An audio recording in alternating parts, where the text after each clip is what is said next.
century. Welcome everybody to the Olirant show. That's not what this is. Hey, Ollie rants. ha ha ha! You get the joke. Hey, you get it. Well done. Hey, Oh, we are live. And we are. What? I don't tell a lie. The brunt of the joke. Hey there, welcome to sure I had it. Jarviskjir, a mother's love. I nearly said a house situation, which is just a jumble of everything else. A mother's house. A mother's house. A mother's house that's situation. Where we were. Mother's It's going to be grave. sold. Quite the situation. You just wait till the next break, guys. I got more.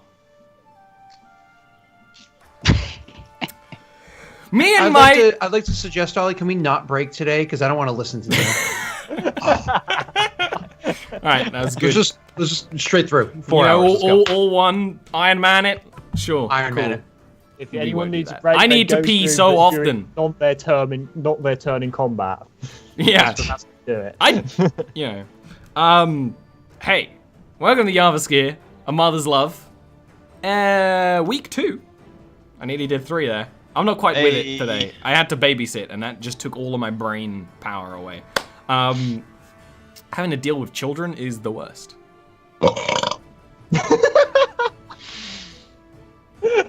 Welcome, everybody. Just wait, That Ollie. was worse for Niels on Monday. So this is how Ollie's D&D has gone this week. Me burping on Monday. He Team burped burping so today. much on our Monday game. I'm a like the giant worst. spud. I'm a So- giant spud halfling. It's allowed. So I'm nice Mike to burps RP. all the time? Like Mike burps all the time? And it was always obnoxious in person. But now that, like, I play D&D with him, where he's literally... In Right your here, ears. when That's the people burp, issue. it's like, That's the dude, issue. like, If what you the were, hell? if we were sitting around a table and you burped, I wouldn't be like, I'd be like, okay, that's the thing. But now I'm like, you have violated me. Yeah, exactly. It's like you know what? You I think your mother didn't beat you enough. Whoa. Come here, I'll take care of it. The Why I thoughts have and the sound come views through the expressed speakers, via go ahead. the cast members of Jarviskjir are not owned by the owner of the channel and its affiliates. Cool. We're gonna play some D&D now. I was gonna say I'm so happy to play some D&D with my good friends. Not anymore. No. So where we left off, you headed to the city of Goldport, where you met up with our brilliant bard Gil'win Gallagher's father.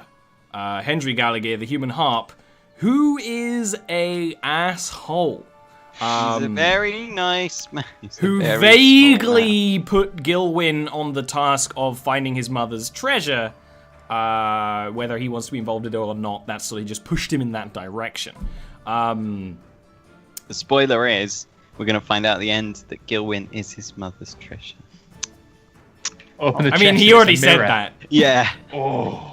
And right after we've Open just the fought a chest. dry. Haven opens the chest and is like, oh, it's me. Yes! I'm the treasure. And let's not forget that we have our new party member, Haven Golden, who was one of Gil'win's dad's bodyguards, who was tasked with protecting Gil'win, and has decided to take that beyond just protecting him against anything, even his own dad. And so the session ended with them deciding to spend no more time in the city of Goldport, in the vast human metropolis, and actually to travel and head towards Northern, to travel north. Is there anything you wished to discuss as a party as you started traveling? You all got your horses. You all got everything ready as you head off. Is there anything you wanted to discuss as you in the first, say, day of travel, or that night? You left at night, so... Well, I think Gil would probably go straight to Vale and basically make it clear that he was 2 seconds away from whipping Vale's gun out of his holster and just shooting his dad. Oh, He was very close to just taking him out. Well, I was fairly similar, actually. I considered drawing my sword and stabbing him. Bit more personal, maybe. And because I've just had a fizzy drink, I'm having to hide the burps in between talking. But it seems fine because I'm an elf. Um, That's my life. That is every stream. Why do I drink Coke on stream? I know I shouldn't. I just can't stop. please I help. like the guy. He was nice. You like my dad? Yeah, he's a good guy. No, he's good at pretending to be. No, he's a good guy. Okay. Melody wanted Raj to annoy him. See? Melody's the sweetest woman I've ever met. If she wants someone annoyed, that it probably means they're a evil person. And he's my dad, and I'm saying that. I don't know. I met him. I spent more time with him than you have. He's a good guy. He's his dad. And Yeah, also there are I thought we cats already fighting figured that out. outside. Excuse me one moment. We're indoors. No, you're traveling. leaving like the outskirts of Goldport, and there's just this cat fight going on that Vale has to. He sees it in himself that he has to stop it. Also on the road, I think I would, considering how awkward it was last time, I would try and teach, along with maybe Vale as well, Haven, like the basics of economics and like how currency works. Because he seems to not really grasp anything by how we were speaking to him last time. Oh, so 10 of these equal one of these, and that's worth a cow? Yes, more or less. Yeah. Wow. So one of these, 10 of these. Just keep saying that over and over. The prettier ones are typically the more expensive ones, let's say. I've noticed that before. Yes. So, yeah, that was one of those things where Haven is so naive to some of the nuances of the world. One of them being things like commerce, as Dean was just saying, that kind of like going over the basics. It's one of those like, oh, okay. Because he can count. He's just really slow at it. You know what I mean? Yeah, he gets the concept of money, just not the finer point. You know, it's like, oh, I have to pay 3 gold for this. It's funny. 3 gold. He learned this. He learned this tactic where he counts to 5 on one hand, and he puts a finger in the other hand that counts as 5. The problem is once he gets past 25, it gets a little confusing for him. So it's one of those like, oh, after 25, it's like hard because like I know 5, 10, 15, 20, 25, good, and then he's like, oh, where am I? God. I can understand that. So that's sort of your focus as you're heading off from Goldport. Yes. All right. Leaving Goldport is not a trouble after you left the gates. As I described before, Goldport is one of those big cities that there are satellite towns all around, and you're mostly going through. You're not going through field roads. You're going between these little towns where sometimes you're flanked by actual fields that are off duty right now, or taverns, or warehouses, or logging camps, or something. You're in a very populated place. You aren't alone by anything. You have other travelers on the road at most times, and I imagine you're traveling either, because you've got horses, you're either 2 in the front, 2 in the back, or all in a line. I mean, I'm not saying that we'd stick to one because in this situation, it doesn't even matter which. You would I think it would depend on who wants to. Who's having a to chat? or... Yeah, you're very casual when you're doing these kind of. Honestly, Haven, it's one of those things where as you guys like move up next to him, it always kind of throws him off a little bit because like usually as he's moving along, he just assumes single file, and he assumed would usually just kind of like take point because that's what he's used to. That's so what I was somebody assuming comes too. up next to him. It's one of those like he's almost like throws him off for a second, like, hey. You know, and it's like several times you would notice like, and he doesn't get used to it yet. So yeah, the travel is easy for the first few days. You know, your travel, you can easily even stay in taverns, or you can stay by the side of the road in like a little wooded area. It's entirely up to you, and doesn't matter. I don't really pay a whole lot of attention to these sort of things when you're traveling. It's actually. Is it during the second day of travel? So you travel through the night, sleep sometime during the day, and then you sort of get into a bit more of a normal sleep schedule. It's during that second day of travel, or the second second day, third night. There we go. You're traveling through an area, and it's starting to get a little sparser. These roads are quite clear, and when you're not dealing with like, okay, we got to wait because there's a cart that's unloading a bunch of like bottles or something. Most of the time you can travel quite quickly. On roaded areas. It's during that second night that you're passing it's getting dark, but it's the sort of thing where you guys actually travel quite late because most of you have dark vision of one way or another. And Vale has no real issue with staying up a little bit later to make sure they can find a better camp, and I imagine that's sort of his priority when they're doing it. And then it's Melody's like, this is a good camp, or we should keep going. It's when you're in that sort of situation, it's like, okay, you're looking for a campsite, but you're not in a rush. You could travel for maybe an hour or even 2 more if you really wanted. Depends on the horses if they're going to behave. That you pass a campsite by the side of the road, and like I said, this is not uncommon. You've been doing this constantly, but at this point you're sort of out of towns a little bit more. You're in a bit more of a sparse area, although there's quite a lot of trees. It's actually quite clear how that you're out of the town because these trees are just allowed to grow. So we're outside of the trees now for the most part, where the tree cover. You are on a road, and there's sort of patches of trees on the other side, and there's some fences. Like this is maybe is a field sometimes, or maybe it's a much smaller farm, so they don't chop down the trees and really manage it properly.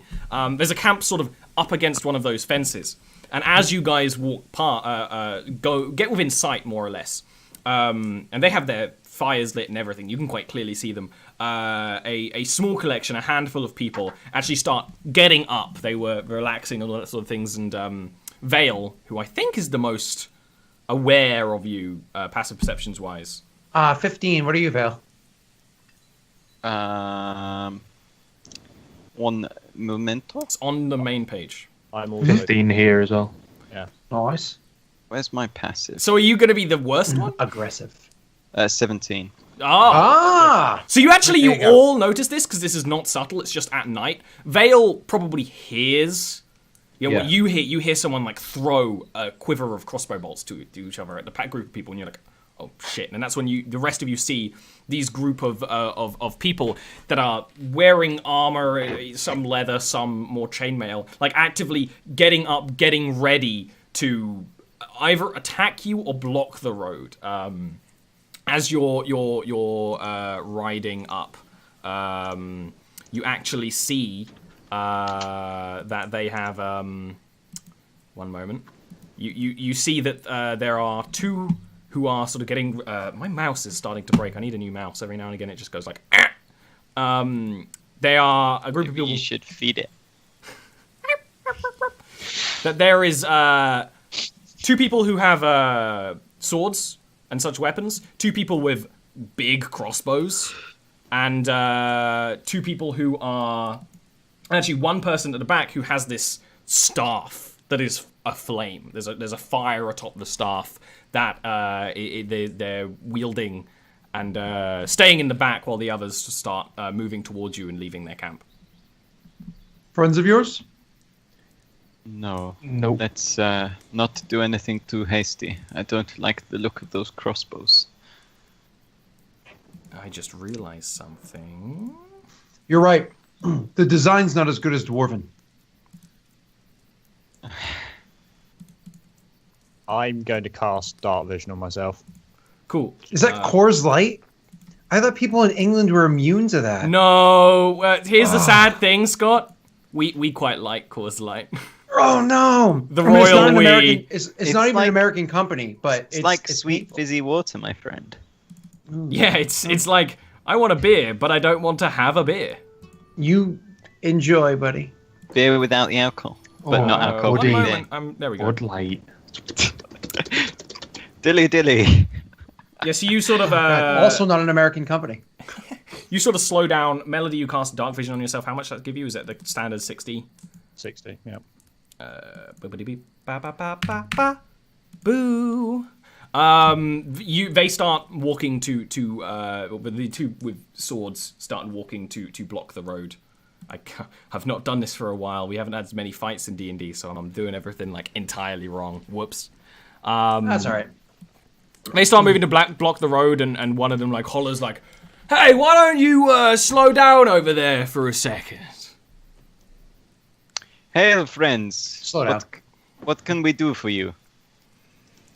You're starting to head upwards into unsavory lands, but we're keeping it nice and safe, you see. So there is a toll that must be paid to pass onwards, and you can clearly tell, just from your perceptions and all that, that from the sort of layout of the people, they are thinking that the two people coated in weaponry, Haven and Vale, are like bodyguards for this merchant or something. Because that's actually what it looks like, because Ampersand, the horse, actually has the most bags on it as well. Like, you've always described it in such a way. So that's sort of what they look like, and they are holding you up. Of course. What is the toll? 10 gold apiece. 10 gold apiece. 10 gold apiece. Well, would you perhaps give me a moment to speak with my friends? That would leave me quite light in the pouch, and I need to make sure that we can still afford to eat on the other side. It's like one of those things where they're being polite bandits, so it's like, talk it over. And like they clearly like stay and watch, and one of them, like, he just jams the end of his long sword into the ground and just sort of like, it's like a big old bastard sword type thing, like almost a two-handed sword but not quite. Well, it could be a two-handed sword, it's a long sword, right? That's how the fucking rules work, you stupid. Yeah. And he sort of like waits while watching, while you stop and chat. I'll look to because obviously hearing this, look to Gil and be like, 10 gold each. That's like 4 swords. Yes. Quite a lot, yes. 3 to 4 swords, depending. Yeah. So, well, little swords, like, and I gesture, like, kind of like half gesture, like I'm trying not to be obvious, but being obviously pointing at Vale. Like 4 swords that he would use. Yeah. Excuse me. I'll get the bandit's attention. I'm just going to cast some very non-threatening magic, just so I can see you folks in the road, if you wouldn't mind. At that point, like, they actually look back to the woman who is in sort of a leathery cloak and has this staff, and like the fire flares in it more. And they look back as like, you just be careful. You start conjuring something, we have a conjurer of our own. If you see anything untoward, I give you permission to set me ablaze. And I'll just cast light on the goblin nipple in my little glass vial on my come on! On my belt. How much light, how much light is it? 2020? I believe it is 2020. I think it's 2020. I really need to stop using dark vision here, because just Gil If goes, you end up getting in a fuck. fight and he is not in the front line, then dark vision was a good choice. Okay. I'm sorry, I can't see. 2 spell. So you light up that light. The people over there, they're all human, right? These are all humans, at least Yeah. at a glance. Humans, half-elves, sometimes it takes a little, little check. So when you light that up, I go, hey, maybe I'm wrong, but they look like they're fixing to fight if they don't take money. So Vale here doesn't seem like the kind that gives up money without a fight, and they're looking to fight if they can't get money. So why are you making it easy for them to see us? So I can see them. I don't think that's how that works. You're holding the light. Gil is a fighter too. However, you humans don't have the same vision that I do, and so you might struggle a little more to fight in the dark. Well, I don't know about your vision, but I can see perfectly fine in the dark. I mean, it's a little drab, but I can see it. Right. It is a little drab. Ollie. Yeah. I would like. I'm actually just going to abstract you guys being on horses, because horses was always a hassle. I'm gonna dismount. Thank you. I'm gonna dismount and walk towards the two, not threateningly. Considering you're talking, like, they have their weapons out, You have magic. I'm going to engage in a more candid conversation. Yeah. This is So you're like going to go like I'm sort of gonna up use, here. I'm going to use my variant feature, which is bad reputation from being a So- pirate. I'm gonna do one of those like point at those two and then just kind of like gesture towards where Vale's heading off to, turn on the heel and kind of like follow after him. But like much like how you always see like a meathead and two balls walk up, I'm gonna hang back a couple steps as opposed so I'm not like right in the conversation a couple steps behind. Yeah. You're actually so basically like literally like to the side there. Like you get your horse out of the way. Melody and Vale, you probably Melody and Gil'win, you probably stay where you are, like sort of out of the way. I assume. Yeah. Yeah. Actually, I might stand next to Melody. Like that, yeah. So I've not got that feature because I put it as like a. No, I know, and it's additional basically you're a pirate. People You know are how to aware. talk to. Yeah. No. Oh, you have a reputation. No matter where you go, people are afraid of you due to your reputation. Oh, when you're in a civilized okay. setting, you can get away with minor criminal offences such as refusing to pay for food at a tavern or breaking down doors at a local shop, since most people will not report your activity to the authorities. Cool.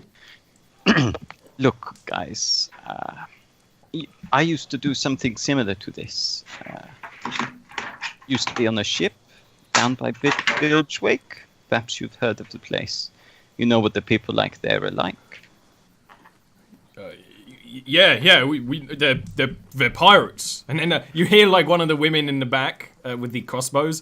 I say women like they're dainty. They're like also bandits with these huge crossbows that Gil'win definitely cannot pick up this crossbow. It's like a siege crossbow, and one of them's like, "Don't want to mess with no pirates. You know, there's a pirate curse. You wrong a pirate, they come back from the grave and they haunt you." And like the witch, the spellcaster's like, "Shh, there's no such thing as ghosts. It's foolish." Yes. Well, be that as it may, ghosts may not exist, but my blades very well do. And let's see, you outnumber us by... Oh, not enough, I'm afraid. This is made of a yeti. And I'm going to unsheath the short sword just a little bit, just to show off Just the so glowing blade. in like the distant light, it like catches and starts to shine. Yeah. Exaggerating that when you say this is made out of a yeti, I'm actually gonna take a step back and regard like like whoa. Because you didn't know that. I've been in a city for quite a while, and I want to try this sword out, and perhaps you don't want it to be you that I try it on. I'm gonna let you do an intimidation roll with advantage for your feature here. I think that's the best way to do this. Do I? It's not great. The guy you're like talking to. Oh, Can I? I suppose I was gonna say, can I assist on this? But is there really much I can do since he already has? he already had advantage? advantage. It's just more you at this point. You can build more on it if you want to punctuate him or something. But the person you're talking to, like the one face to face who has the sword like in the mud, like he sort of like picks it up, but like moves it this way, like away from you, like. Look, mate, we're just trying to make a living. We don't want to be drafted into no army or anything. We want to make a living to go home. And you literally the spellcaster in the back is like, you hear with your amazing perception, like, he's getting weak. I knew he shouldn't be the front man on this. He's just an elf. He'll be easy to slay. Very well. I will give you a chance. 10 gold for all of us to pass. If not, we will kill you all. Oh, that's a all right. Persuasion with advantage.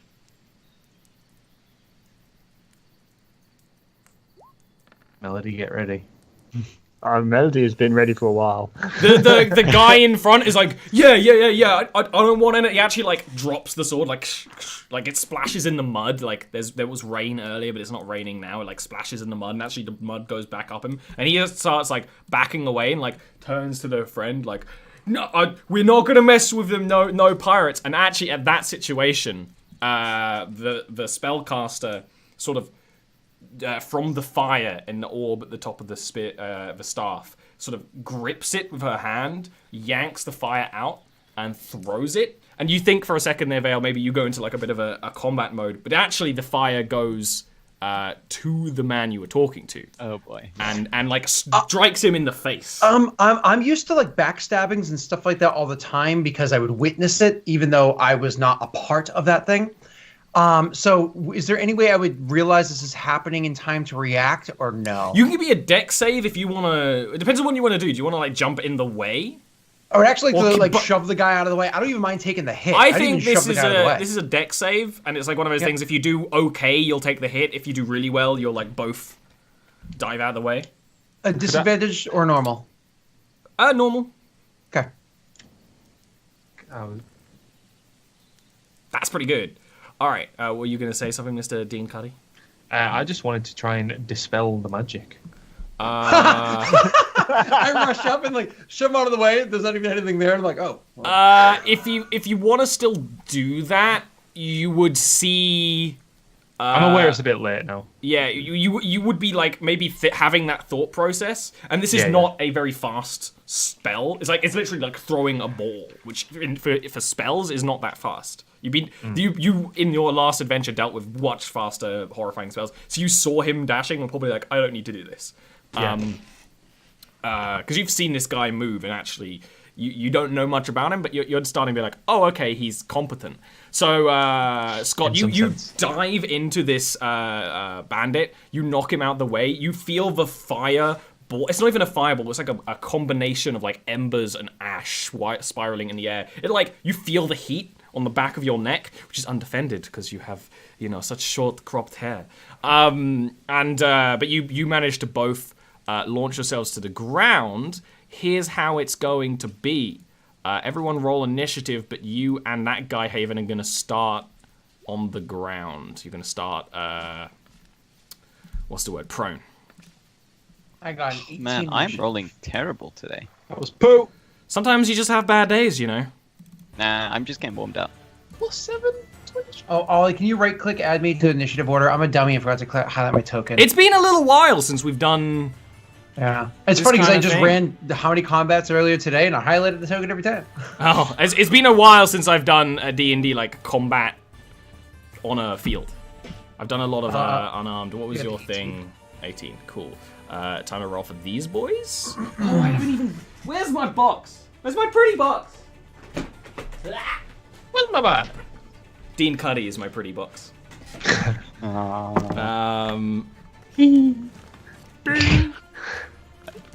want to hear some horrible dice noises for a couple of seconds while I get things ready? You know you do! I mean, I love dice noises. I know it's horrible. They're satisfying, right? It is. There's something satisfying about rolling dice. That's why I'm happy I changed to actually using real dice for this game. You know what I don't like? I don't like metal dice. They don't feel the same. They don't sound the same. Yeah, I prefer plastic. But I can understand why people would like metal dice. Well, we were rolling metal dice at PAX because like we played like a quick little at a table. A bunch of us kind of gathered together and played a game, real quick. And Real quick. I don't know, metal dice just seems real quick. Ocean Man. All right. Real quick, one last roll. They got pretty good rolls, so I guess they were kind of in the position to ambush you, so it makes sense they got good rolls in this situation. So first of all, it's the dudes. Now I'm gonna say, just for the situation of like you used your variant feature, all this stuff that went on. The guy who gets knocked down is like, he spends his turn getting up and doesn't do anything else because he's kind of confused at what's going on here because he thought he was the leader. And he's like, oh, what the? And then the other guy like looks back and kind of sees the spellcaster manipulating fire, which, you're adventurers. You've seen this shit. That's like common folk. She's holding fire in her hands. It's terrifying in the dark as well. It's like, it's black out here. So he just holds his sword in both hands and's like, oh fuck, you better have a lot of money. And actually, he's gonna run all the way back to Gil'win back here. Like, he goes to go at Vale, and then like he glimpses like the sword that's like half unsheathed with like the glittering light, and is like, no, goes the other way. At this moment, the two arbalists aim and fire at Vale, both at the same time, more or less the same time. I'm sorry, just for tracking purposes, you moved a guy down to them, and there's the guy that's next to me, which is the one that I just saved. You saved the guy next to you. Okay, thank you. I wasn't sure who just ran. I'm so sorry. No, that's cool. What's your DC? It's like 18? Something crazy, Vale? My DC is not 18, it's 17. Alright, so I think that's going to be enough that the first one misses. I think it's 17, let me check. Yeah, 17. Am I like actually stupid at math? Yeah, no, that's like the first crossbow bolt. Like you dodge a little bit because you kind of saw this coming. You were ready to dodge, but it's mostly the padding of your very well gnomish made armor that takes the brunt of the first hit. It's sort of one of those things where as you sort of dodge, you have no more dodge left, and the second crossbow bolt just actually pierces into you. And depending on how much damage it does, we'll see where it pierces. And that deals a 11 piercing damage as it sort of goes probably into sort of like your side, not quite your gut, more like sort of ribs-ish area. Ow. Yeah, and they like these big crossbows, they immediately like drop them down. One drops them down onto the tree stump and start. They've got this inbuilt crossbow fork so they can crank it and reload and all the gears crank and such. As that horrible noise fills the air of Haven, it's you. You're on the ground. The guy beside you is getting up at the same time as you, more or less. Not a problem. So I stand up from prone, which is going to be half my move. All right. So as a bonus action, just because I hate being stuck in a spot, I'm going to cast Zephyr Strike. So stand up from prone takes up 20 feet of my movement. My normal move is 40. First round of combat says 20 plus crazy. Another 30 gets me here. So I can get up to this chick right here. So I'm gonna rush all the way up to her because my weapon has reach of 10. Yes, I'm gonna be able to attack diagonally. He can do diagonal attacks. This is the reason why I like the way I do combat with no diagonal attacks, because it gives reach weapons like that extra oomph. All right, so because of this ability right here, I have advantage on my attacks during the first round of combat. Exactly. So my first attack against her is going to be advantage. Does 21 hit? Yeah, it does. Okay. First damage is going to be 6. Okay. My second attack against her with advantage is going to be an 11. I imagine 11 does not hit. Nope. Okay, that's fine. But also, as part of this ability, first round of combat, if I attack somebody whose turn hasn't happened yet, which hers hasn't, I get a third attack. Wow. First round of combat. Right, so your class fantasy is coming alive in your first combat, Scott. How does that make you feel? So That's do another 22. Hit. Yeah. Yeah. And I do 10 points of damage this time. So 16 total. She's still up? She is still up. Okay, but also, and I think I forgot to put something in here, Polar Master, I can make an additional attack, but this one deals 1d4 bludgeoning damage. So I'm going to do that with advantage as a 23 Use hit. your bonus action to cast Zephyr Strike. Does it a bonus action to do this? Yes. Yeah. Mm-hmm. Ah! Whoa! I can't let you have all the bullshit at once. Oh, you just reminded me of... So close. Hold on, the attack deals an extra 1d8 force damage on a hit, though, so I do have to do 1d8 extra for that one attack from Zephyr Strike, so... Damn it. Oh, yeah. So close to 4 attacks. 5 more damage. So she's taking 21. You, like, I imagine, roll off the floor as you sort of move, literally with the wind. Like, it's a very still air here, almost a little, like, humid and sticky, even though it's actually the fucking middle of winter. You move and all the wind moves around you, like Vale would feel it. And he's feel this kind of things before because he's met storm sorcerers before and storm mages. Didn't what's his face use Zephyr Strike? Our little undead dwarf friend. Like a long time ago, I think so. But it was very different the way he did it. Like the air moves, you just slash and slash at this woman, and she just like back foot jams this staff into the ground and like actually uses it to hold on as you just what armor she has is nothing compared to your attacks, and she is incredibly injured. And Beautiful. she is Love it. not very happy with you, so she is immediately going to attack you. Welcome to Ollie has a spellcaster in the game, so he has to check the player's handbook every turn for like a long time. Well, that reminded me of when someone gets a really good combo in their first hand in Yu-Gi-Oh! And they're just like, I'm going to play this, then I'll play this, then I'll play I this, have I'll play a this. massive deja vu of this moment. Like, things being said in chat, you saying that. Whoa. So, make a dex save, please, Delric. Sure. Not advantage. So let me It's nice to unclick play that. some D&D with you, Scott. It's been a little while. So she, with the staff jammed down, just sort of blasts this fire from, it's sort of like from the staff and wheels around through her arms at you. You manage to probably duck sort of around this tree while that's going on, or in the branches enough that you don't get really damaged from it. You still take some damage. I don't have enough D6s. What a world! What a world! What spell was it? That was Burning Hands. Oh, cool. Oh, so it's the person immediately in front of me? Yeah. Doesn't that provoke an attack of opportunity for casting a spell immediately in front of me?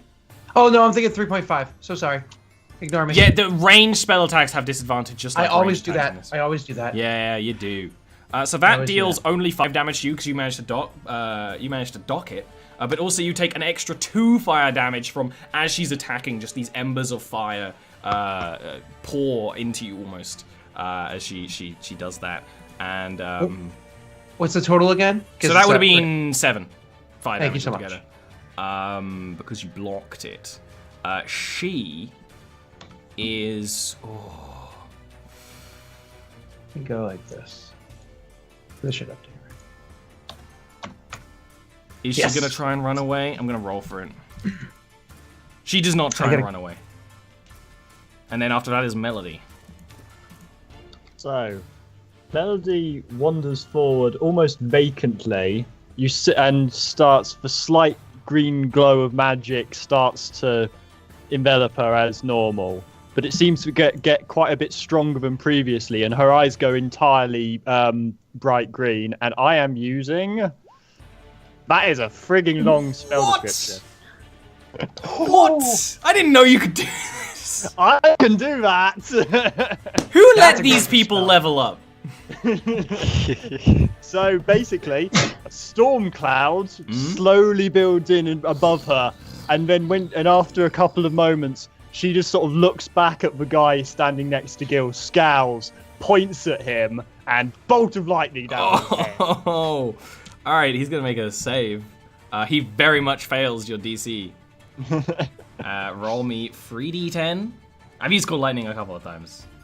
Ooh.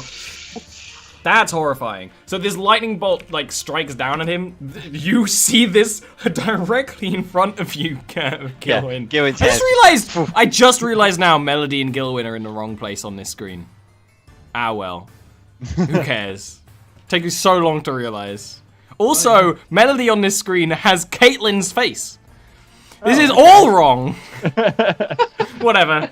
Who cares at this point? I'll fix it later on.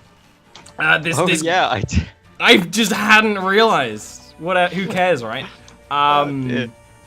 This guy, he's like screams in just complete agony. It's probably the most pain you've heard in someone, at least for a long time. And then he's just like sort of, again, like the other guy, plants his sword in the ground and goes to a knee and is like, and like the electricity clatters and bounces across the chainmail on his body as he somehow survives that. It actually... You could say he weathered that storm. We're done. That's it. Is there anything else you want to do, Melody? Like reposition yourself and such? I had to get there quick. No, I'm going to stay there. I'm sort of taking on a vaguely defensive stance. I thought so. After that is Vale. Right. Let's try something. But with my current history of rolls, it won't work. But that's fine. Right. Okay. This guy's prone, yeah? No, he got up. All he spent on his turn doing was getting up. He had the first initiative, unfortunately. Right. Let's try. 1, 2, 3. And let's make a grapple action. Cool. Thank you. Oh, I'm just rolling terribly. You run up and try to like take him to the ground, I assume. It's fine, I'm doing it again. No, I'm not taking him to the ground. I'm trying to like get an arm around him. Human shield sort of thing. Yep, you can totally do it again with your other attack. Statistically, I've got This to roll time does, yeah, better he rolled shitty this time, luckily for you, because he totally should have won that. So you sort of run at him and like a mass of arms, like a squid man, and he like goes, "No, just get out," and then you manage to get him in the headlock after, you know, a sort of daredevil fight scene-esque, sort of clumsy, muddy situation. He's already coated in mud. The mud splashes up at you as well. And then I'm gonna, if you'll move him in front of me. So that's 1 and that's 2, because I can do halved, so I can't do another 3. But I can take my bonus action to dash, at which point I'll 1, 2. Yeah, I'll just move him to where you 3, and he would be there. Yeah, so you're like just dragging him with you with your. Yep. I'm okay and with with my free action, I'm drawing the firepower pistol. Awesome. Gil'win. So, firstly, I just want to clear something up. You said that those 2 crossbow users, because they're so heavy, they dropped them to reload them. They are still wielding them. It's just the way you reload, especially a super heavy crossbow, is you put them down on the ground to crank the tongue. If I remember correctly. Understood. So that's sort of how it. So they still have it equipped. It's just for roleplay purposes. If you do end up doing something, they are like down on the ground right now, reloading these things. Okay.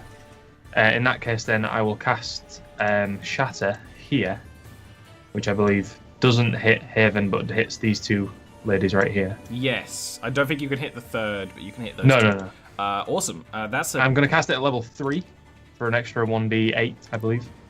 That is a Constitution save. Okie Correct. dokie. They both fail. Ooh. Yeah. Woo! So, the witch, as this ringing, booming noise appears from behind her, like, wheels around and then grabs her head and sort of falls to the ground, like, ears, eyes, mouth bleeding, to sort of, like, shaken herself to death. She falls to the ground, limp. The staff, still aflame as it hits the ground, but it sort of falls in the mud and nothing so much happens to it. The arbalist also takes that damage, but has a much easier time with it. You know, she doesn't die. She takes it, but sort of again has to sort of really. If you ever just put on your headphones, but they're accidentally on max volume, you know, it's that feeling. Oh yeah. And I think I'll just remain where I am. Awesome. After that is the sword guys. So the one that was right beside you as you cast that spell. So to him, like especially on the ground, he probably couldn't tell you even doing anything. So he just keeps assuming that you're this merchant, and he actually is going to sort of push himself up, and even still some electricity still circling on his body. He is going to shoulder barge you and try and take you to the ground. So give me an athletics or an acrobatics roll, please. Just no advantage on this. Just straight. Okay. Straight as you could do, Mr. Dean Cuddy. I'll try my best. Just barely by 1 knocks you to the ground. Just like with all the momentum, he has to push himself up, just into your side, knocking you into the mud. And the road here, I meant to mention, is like it's an old remote road, old routes that have been here for thousands of years and probably redone so many times. So you land on like a mixture of mud and cobblestones, and it's probably like old slate even below under that. And then he very tiredly like sort of lifts the blade and goes like down at you. I'm glad he had advantage. No, he just you roll to the side as the sword clashes against the stone beside you. Yeah, looks cool. Woo! Then is the crossbows, who this one reloads and wheels it around to Haven, because Haven is right there and probably looks terrifying right now in the dark, and he and she is going to shoot at you. Haven, what's your AC? I generally 16. don't know that. It's decent. It's okay. She hits exactly 16. That's fine. Gore. And deals 13 damage. 13 piercing damage. That's a Yeah, rough that's like a wheels a around, heavy hit. shoots perfectly at you, and you just take the full force of it. Like an and Unreal she- Tournament snapshot. Yeah. I love it because in D&D, a crossbow bolt like hits me in the chest, and I'm like, I tried to put a cares? little more oomph into the descriptions, but yeah. it's like. I like that you are heroes who can do amazing things and take amazing amounts of damage. And this guy, actually, I didn't even roll for the guy who's in your arms veil. I'm sorry. He's going to try and squirm out of your arms. Oh no! Yeah, you can grapple people, but you can't hold on to them. No, I can't. I can't grapple people either. It's athletics. He squirms away, and I believe it's his action to try and do that. So he straight up will run this way, and you would actually still get an opportunity attack on him. So. Oh well, I guess I'm shooting him in the back of the head. Oh yeah, you equipped your pistol. Yeah, That's loud. that's like some Inquisitor shit. Oh, you fire, and there's just this cloud of... Actually, fire powder pistols don't even cast a cloud of smoke. It's just this blast of flame and light for a split second that he stumbles out of the way. Maybe it's the dark vision, maybe it's the way their firelight is glinting off the mud. But it's... Me rolling rubbish. You rolling rubbish! He continues running. Here. Probably not seeing Haven. Today. And then the other Arbalist will, considering that happened, fire at Vale as well.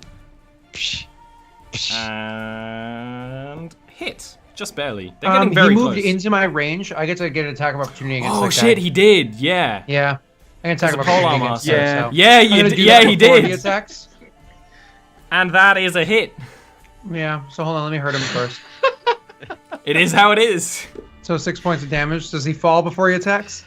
He's not. It's not his one attacking. of It's just these. he spent his turn Oh. trying to get away from. Alas. No, but he runs. Get He it? doesn't even see you, and you just like Alas. into him as he runs. Poor Wait, is he sod. still alive? Yeah, like he's not Damn it! damaged. You ruined my turn. You ruined my turn. It's like when somebody moves the wrong chess piece, and you're like, no, like you just fucking ruined my turn by accident. Oh, were you gonna run right into the squishy ranged characters? Oh, I'm so sorry. Yeah. And it's not even the characters using military tactics, it's them running away in the right direction. How And 5e brilliant doesn't is have a that? mechanic for moving through opponent squares. They just go, nope, can't do it. I allow you to do like an athletics to try, but you'd have to at least spend like a bonus action, which you don't want to do.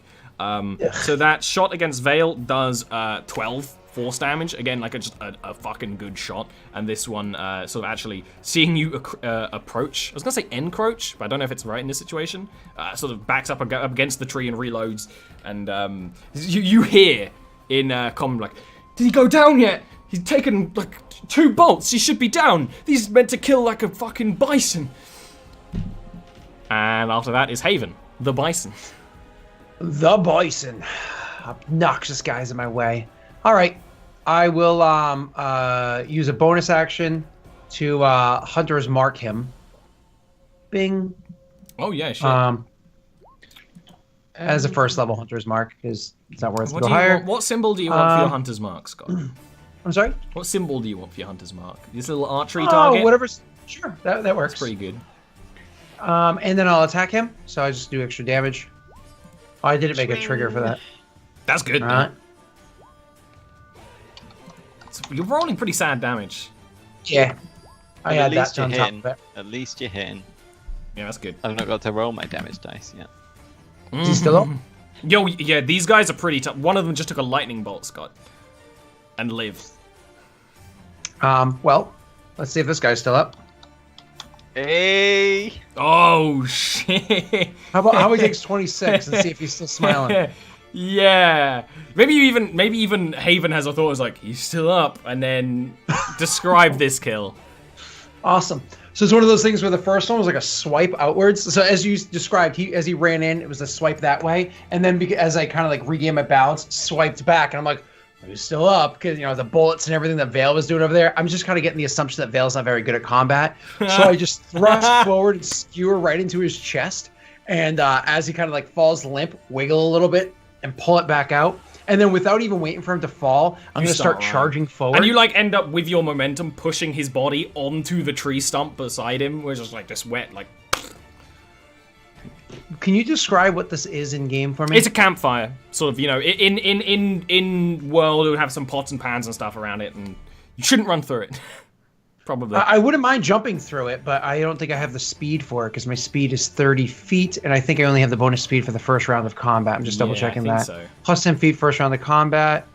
So I can't do it. I'm just going to have to step over one. Because that's, I was here 5, 10, 15, 20, 25, so that's 30. Yep.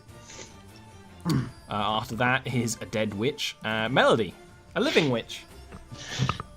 So this guy that's with Gil, you described him as basically pushing Gil down. Yeah, pushing Gil down and trying to attack him. He's heavily wounded and weary from the lightning strike. Like, so for like RP, so basically for the purpose of this, I assume if I try and lightning strike him, I'm going to hit Gil as well. No, he's not leaning. No. Like just because of the mechanic thing. I think lightning strike is a 5. It is. Circle, so you can do it on two like, people. But I'm assuming you can sort of hit him in the back. Yeah, that's what I was wondering. It's just what if you'd actually said yes, he's actually on top of him, then obviously I can do that. That's almost annoying in a way because Melody would certainly prioritize the guy on Gil, but there was something else I wanted to do which out of character would have been much more entertaining. But lightning strike Haven in the head. No, I was going to lightning strike the tree that she's under. Oh, that would have been good, but it doesn't make sense for Melody to do it. No, yeah, you're right. Yeah. But I will just lightning strike the guy who is on top of who is next to Gil then. Oh yeah, that's me. It's a dex save. Dex save, yep. Your DC is what? DC is what is my DC? It's on your spell page. My DC is 16. Oh, he just passes, so he takes 6 damage. Okay. You know, they say lightning never strikes twice, but in this situation it did, and he was ready for it. Like, he hears that, like, crackle, and actually it would be the thunder would light the whole scene, because you're fighting in darkness, and he would just, like, sort of look up and be like, fuck, and, like, dive to the side. And take a few more steps over here. Awesome. After that is Vale. Vale, will you fail this turn? No. Yeah, I will. And I'm going to make it more difficult on myself. Go in Iron Man mode now. 1, or Iron Elf, 2, 3, 4, 5, You're 6. just walking towards the danger? Well, I'm more like staggering, like holding on to one of the bolts in my guts. Then I'm going to bonus action move, going to move to here. At which point I'm going to take a free action to pull out my spiked chain. You're going to whip around the tree? round the tree. I will allow... yeah, you can't see it. I'll allow the attempt with disadvantage. Because it's badass, and I want it to work. But you just are rolling like a poopy man. I am really rolling like a poopy man. But that's fine, because I'm in cover now. You are. And that is Gil'win, who is the resident poopy man. I'm going to spend half my movement to get up. Mm-hmm. He's not over me, right? No, in this situation, you actually just dive to the side because the lightning keeps striking. Okay. I'm going to attempt to stab him with my rapier then. The classic stab. I like that you're rolling like me. That is a miss. Look! Yeah, you can luck it. You don't even need to ask for luck. You can luck. Basically just so anything you in the can make game. Neil the least useful of anyone. It's so sad, because if Vale was doing good rolls, this fight would be over by now. I'm aware of it. I've dealt 0 damage. This is why you needed Haven, because he can do the fighting when Neil fucks up. Awesome.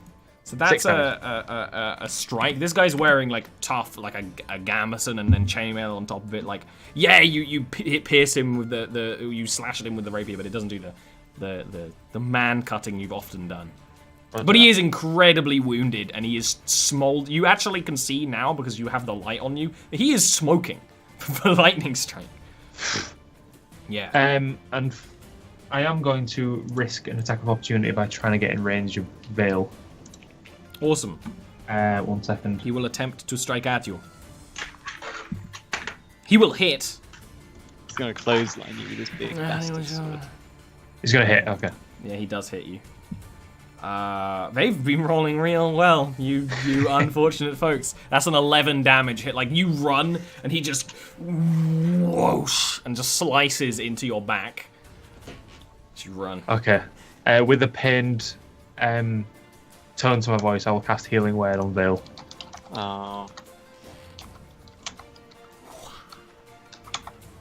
Go ahead and 5 healing. Hey, not to be one joked at. roll. Woohoo! We're rolling shit. I'm glad. It's I'm not interesting this. though. If you did this fight super easily, it would be just like done. I like it when you struggle.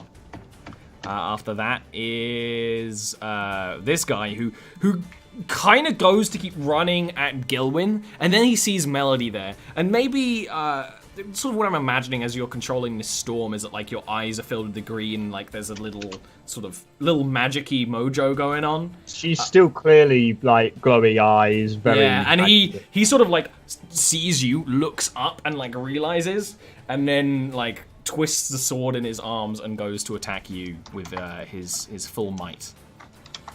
Do not appreciate this. Oh no, you won't. Oh, that is a critical. We've lost Dean's face. It was so good. He cut off Dean's face. Yep, lost Dean's face. There you are. Oh, there we go. Don't ever do that again. I need Dean face. So that is a 17 damage. Because you, the way I'm seeing, he did all this damage because you were sort of not defending yourself, like focusing on the storm. Yeah. Almost a little astral form sort of thing. Just sort of, he just goes like before you sort of come back to your mind, and then he gets another attack on you, which is a miss. Like you can come back to it at that point. Do you have your shield or? Well, I would have my shield. I don't have the spear out. Yes, you just managed to the second time. Okay, you can't see Constitution Gil's save. light. Your character should have dark vision on the map, but it might be an older version. Your That is character has dark incredibly vision, annoying. Scott. Oh well. So my lightning dissipates. That's sad. But you have dark vision, Scott. If you can see people right now, you can see. Like, this map is blackness when there's no light. Correctly, though, Gil'win's light is not beaming as it should be. It should be like that. Yeah, see, I couldn't see them, and they were well within my dark vision range before.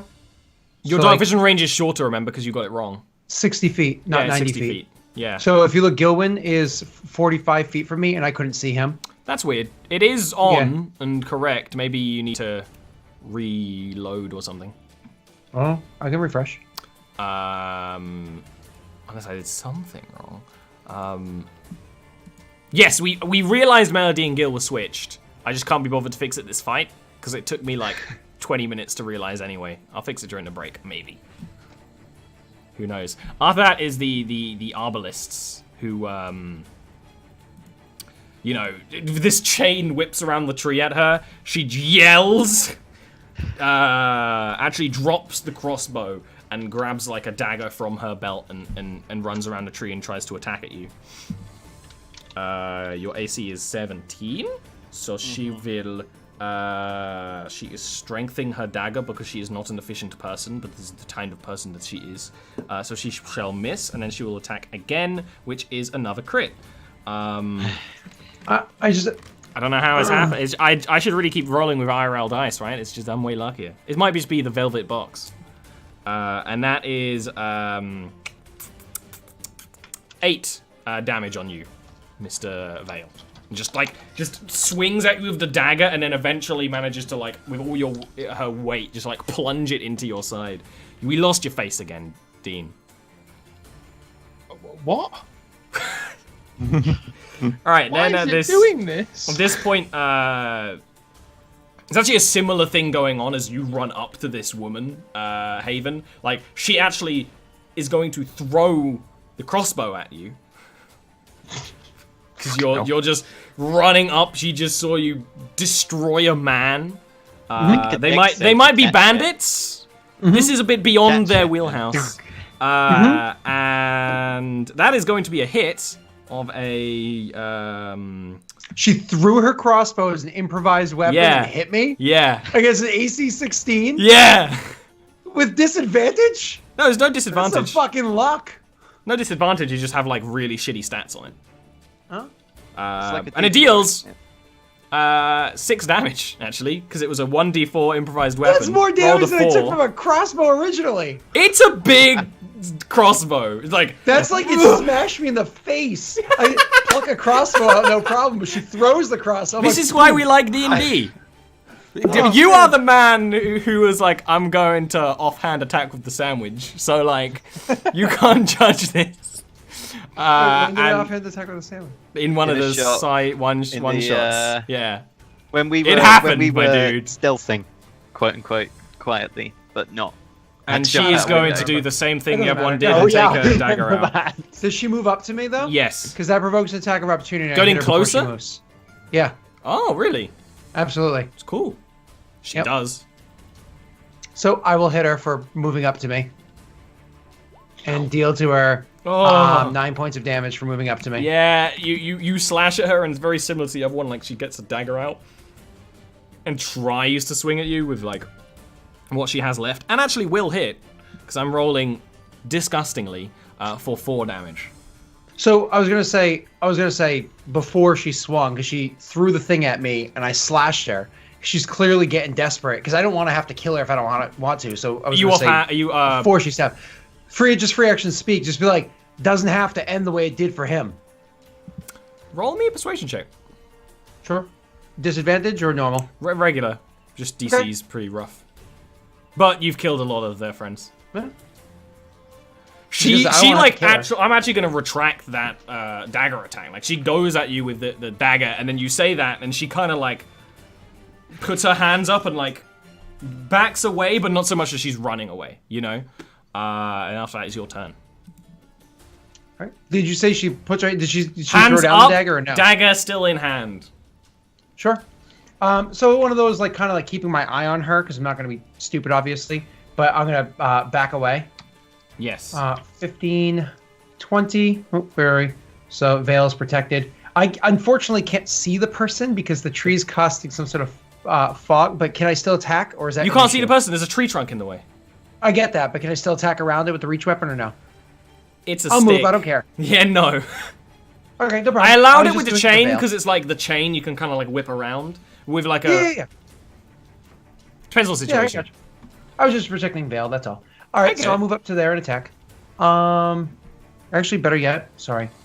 Then I would have gone 5, 10, 15, 20, so I can be that way. And from here, yeah. I'll attack her. Bonus action, move my target to her. So deal 1d6 extra on her. Make my attack roll. Yeah. Does a 14 hit? I think it did. Yes, it does. For these women were wearing less armor than the dudes. 5 plus. So it's 11 damage for the first attack. And the second attack is going to. That's gross. Yeah, that's a hit. So 11, that's 16. Oop. What's going on here? You get So Hunter's weird, Mark on isn't it? every attack? Don't you? I don't know. Is that Probably. the first attack every round, right? I don't know. Never been a Because ranger. pretty sure Will uses it for. Pretty sure until you the do. spell I ends, was you deal just an extra asking. whenever you take they take a hit from your attack. Yep. Awesome. Yeah. So you, that's 21 points of damage total. yeah, you slash and slash at this person. They are like knocked to the ground, but they are not dead. Cool. It's only 2 attacks because I use my bonus to move the hunters. Melody. So Melody is knocked out of concentration, a bit surprised, looks round at the guy, and then just the magic surges back to her front teeth, fangs grow longer as I am primal savaging, biting his neck. Try it. Hey, my Unfortunately, that's an attack of 12. my luck Yeah. has been reclaimed. Unfortunately, that's a luck of 12, so you do that, and you hear, and Gil'win also hears this when no one else does, like, what the fuck are you? And, like, actually, like, smacks you with, like, the pommel of his blade, and you're like, like, don't manage to That was properly half get at the him. intention. I was trying to freak him out as much as anything else. If you let that one live, stories are going to be told in Goldport. Yeah. And that's kind of all you can do unless you've got a bonus action. So I think you do have nothing many. I can do with my bonus action, no. Mr. Vale. That one in front of me. Yes. What is she? She was one of the obelisks, but now she's just using a dagger, and she just got like horrifyingly injured from Haven. She's She's still bloodied. alive. She's bloodied, very close to death. Okay. Let's have a crack.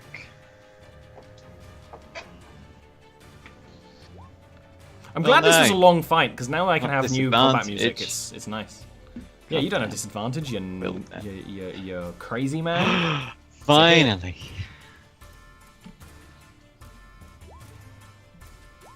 Oh, yeah, she is killed in a manner of your wish. Vale spins the chain up. He's using it in short distance, which is not what he's used to. So he doesn't use the blade end. Instead, he whips it out. It wraps around the neck, and he pulls and kicks her in the chest. And there's a Oh. loud crack. Oh, Like Scorpion. yeah. Fatality. And then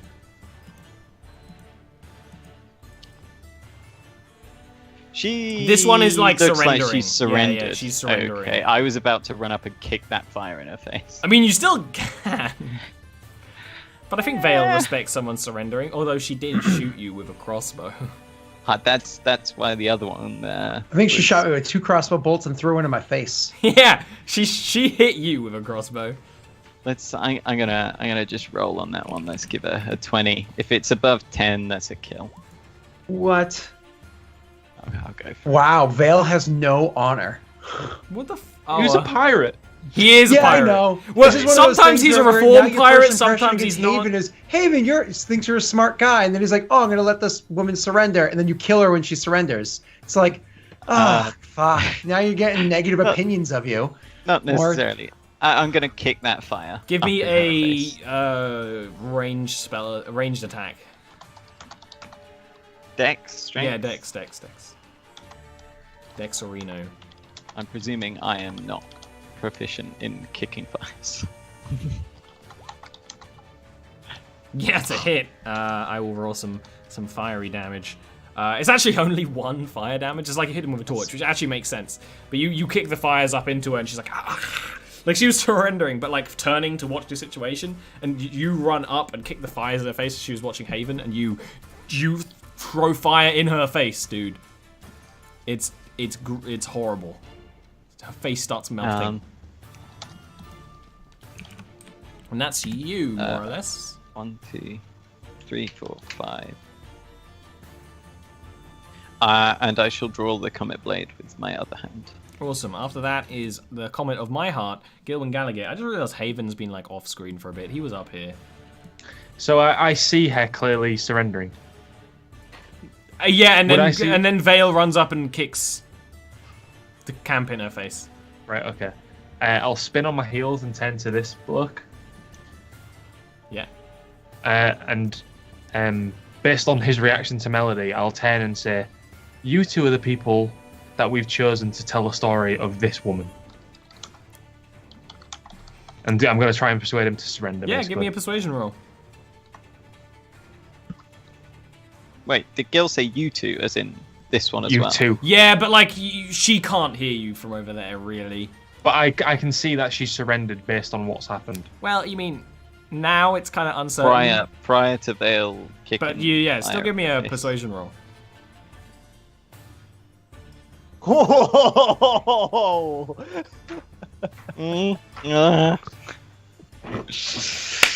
You say that. Okay, you say that.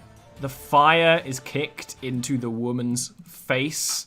She yells and is like, "Enough! No, let me live!" And the man's like, "Yeah, we'll run away. You know what? You can have it." And like throws his like gold pouch on the ground that like overfills and like spills all the copper, the gold into the mud, and like runs. And the woman also runs as well, assuming that Vale gives her the chance in this situation, understanding what's going on when he hears that, and they run the hell away.